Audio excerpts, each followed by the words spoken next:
Hello dear students, welcome back to my channel physics SPC. Current electricity का एक question. In the circuit shown the thermal power dissipated in R1 is P। The thermal power dissipated in R2 is. देखो इसमें current कितनी जा रही है आपकी I, तो इसमें कितनी पावर डिसिपिएटेड हो रही है क्वेश्चन में गिवन है P।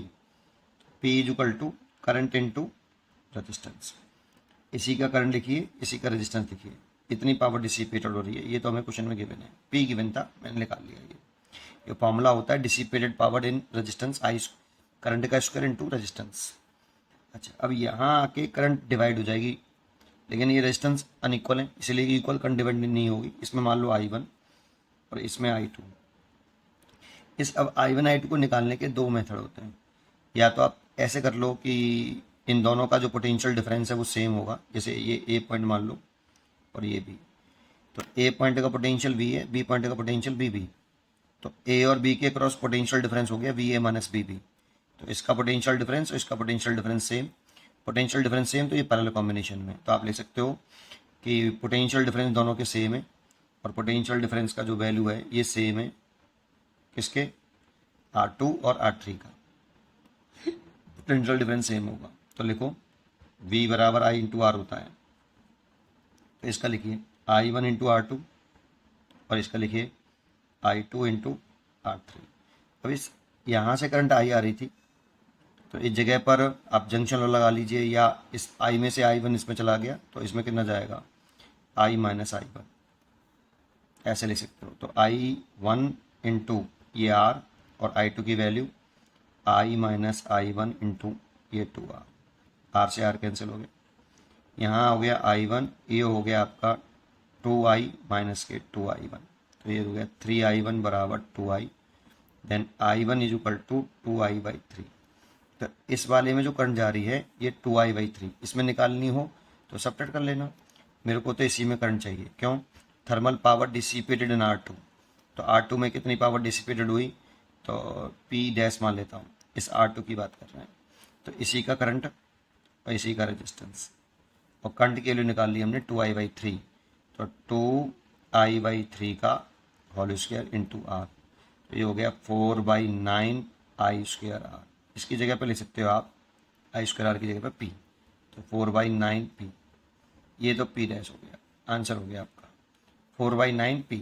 B choice is correct. अच्छा, एक चीज़ और सुन लो, वैसे आप स्किप कर सकते हो। इसके बाद करंट को डिवाइड करने का एक तरीका ही होता है, लेकिन अगर ये तीन आ जाते हैं ना, तीन आ जाएं, चार आ जाएं पैरेलल में, फिर करंट डिवाइड करना हो तो थोड़ा सा टफ हो जाता है ये, है ना, इस मेथड से।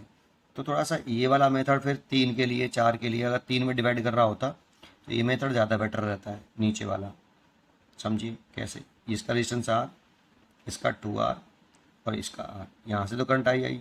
अब ये डिवाइड हो रही है, इसका पोटेंशियल लेट कर लो VA, इसका पोटेंशियल लेट कर लो VB। तो ये पोटेंशियल डिफरेंस इसके क्रॉस R, इसके क्रॉस VR, सॉरी इसके अक्रॉस भी VA माइनस VB, इसके अक्रॉस भी VA माइनस VB।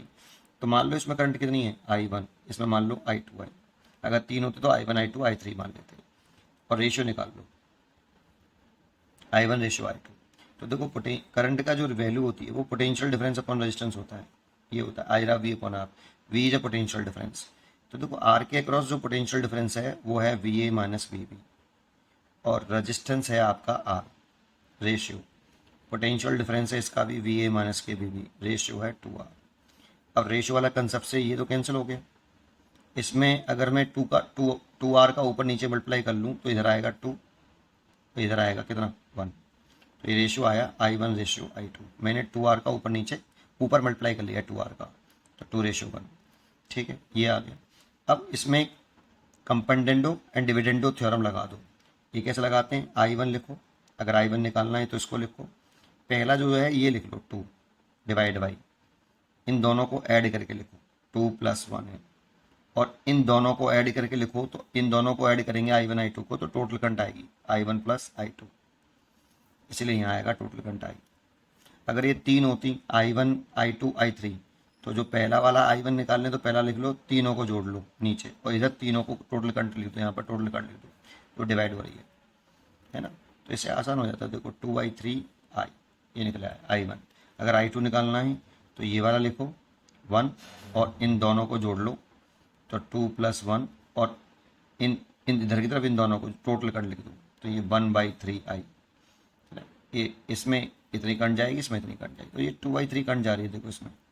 ठीक है, ऐसे भी कर सकते हो आप करंट डिवाइड, ऐसे कर सकते हो, ऐसे कर सकते हो, लेकिन इसमें जब ये 2 होंगे तभी ऐसा कर पाओगे आप, लेकिन इसमें 3 हो, 4 हो, 5 हो, कर सकते हो। पोटेंशियल डिफरेंस ए को लिख लेते I1:I3, यहाँ पे VA-B जो भी रेजिस्टेंस होता, फिर रेशियो निकाल लेते, फिर कंपनडेंडो और डिविडेंडो थ्योरम लगा देते, निकल आता करंट। पढ़ते रहिए और खुश रहिए।